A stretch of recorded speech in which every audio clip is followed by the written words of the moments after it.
felt I needed a dramatic entrance there as I sit in my sleeper. Probably wondering why is Rod not driving? Why is he in his sleeper? I'll get to that in a minute after I show you my surroundings here. This is Bath, South Dakota. And the reason why I'm in Bath, South Dakota is because of this right here. Show it to the camera. You can see there in the corner it's $170. Now what this is a fine from the great state of South Dakota to yours truly for a logbook violation. And that also comes along with an 8-hour out of service violation as well, which means I am here for 8 hours. I cannot move. I am basically sequestered here. I see my camera shaking. I wonder if I should move it. Any better? For those of you who may not know, those of us who are commercial drivers have to carry a logbook, and happen to have mine right here. That's what a logbook looks like.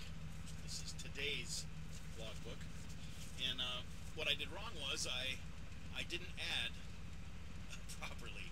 Go figure.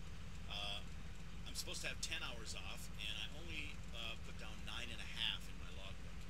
So basically what I'm saying is I should have left a half hour later than I did, and I didn't, because I didn't carry over and add and go, wait a minute, I'm messed up. Now, as I came to Aberdeen, which is just a few miles back down the road, I saw the place where there's used to be a scale. There isn't one now. It's always closed. There's still a sign there that said open. This is weird.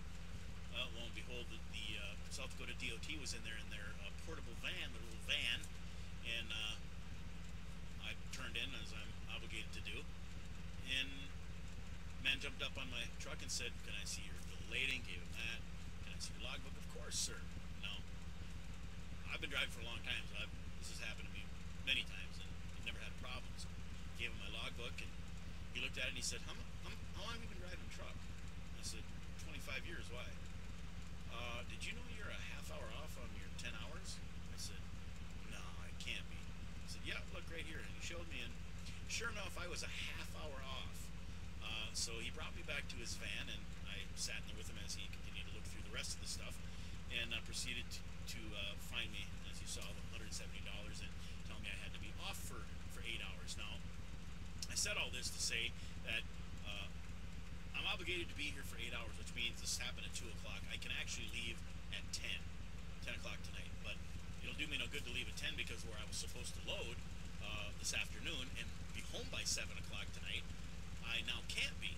Now I have to wait till morning to load and try and catch up to the rest of the guys. Now, the other 4 trucks were ahead of me. They went through, and the scale was not open, so I find out later that this scale opened up just for me. I mean, literally right 2 seconds before I got to there, they flipped the sign open and started bringing trucks in. So the rest of the guys skated, and I got unlucky. But as far as tomorrow goes, now I'm here for 8 hours, and I can't be where I have to be till 6 o'clock in the morning to load, which means I have to get up at 3 in the morning to be there by 6. Does it make sense to you that I have to sit here for 8 hours and make myself sleep? Which it's not, it's 5 o'clock. I'm not going to make myself sleep. I usually go to bed till 10 o'clock at night. So I have to be here for 8 hours and make myself sleep. And this is all, keep in mind, in the name of safety. Well, obviously I'm not going to sleep. I'll go to bed at 10, but I'll have to get up at 3 because I have to be where I have to be at 6 in the morning. So another government regulation that makes no sense. The guy who gave me the fine said it himself with his own mouth. I don't want to give you this fine. I've seen your logbook, so now I'm obligated to, but I realize you're not a fatigued driver. I realize you live in Valley City. You came from home this morning. You haven't even been working very long. I know you're not tired, and I don't want to have to do this, but this is the law. It's a federal law, and which I understand. He was a decent guy. Some of these DOT types can be not so nice. And I say DOT, it's a highway patrolman is what it is, South Dakota Highway Patrol. So I ask you this question. Are you faced with government regulations and rules like this at your work? I'm sure you are. If you're a farmer, chances are you are up to here with it. Medical profession, probably the same thing. You know, maybe you're a teacher. I don't know. whatever it is, chances are you've got some kind of stupid government rule. Now, I'm not saying we shouldn't have rules and regulations for guys driving trucks. As a commercial driver, I'm subject to inspection anytime I'm in the truck. They can stop me without probable cause, tear my truck apart, throw all my stuff on the highway, and I got to put it all back together. That's the law. I accept that.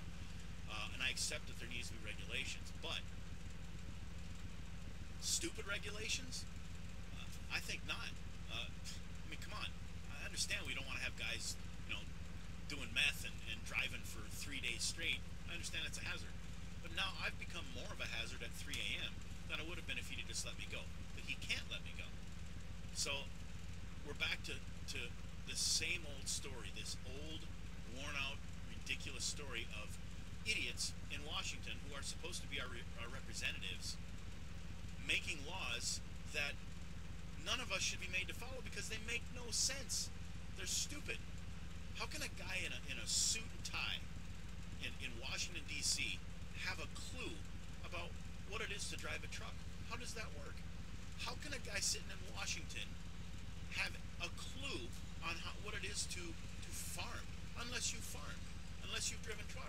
I'm not saying we got to have, people who are farmers and truck drivers, although I will say that is kind of what the intent was, I believe, in the beginning, was to have average people in the House and have the hoity-toity people in the Senate. And we don't have average people in the House right now. We got a lot of lawyers, some doctors. We don't have a lot of average people in the House, I don't think. So there's your question for the NorthXshow Quickie today. And I don't even need to... you can answer me. I'd like to get your input on it, but I think I already know the answer. Do we have too much stupid government regulation? I'm sure overwhelmingly it will be yes. Next question would be, what can we do about it? Nothing. I think we're all just basically screwed. We got to take what the man is shoving down our throats. All right, there you go. That's today's lackluster NorthXshow Quickie. And I can show you my sleeper before I sign off. My fancy leopard, my fancy leopard print comforter. And you should be privileged because you are the only people who have ever seen inside my sleeper. Other than me, you're the first to see inside the Rodster sleeper here today. So, all right, thanks for listening. We'll talk.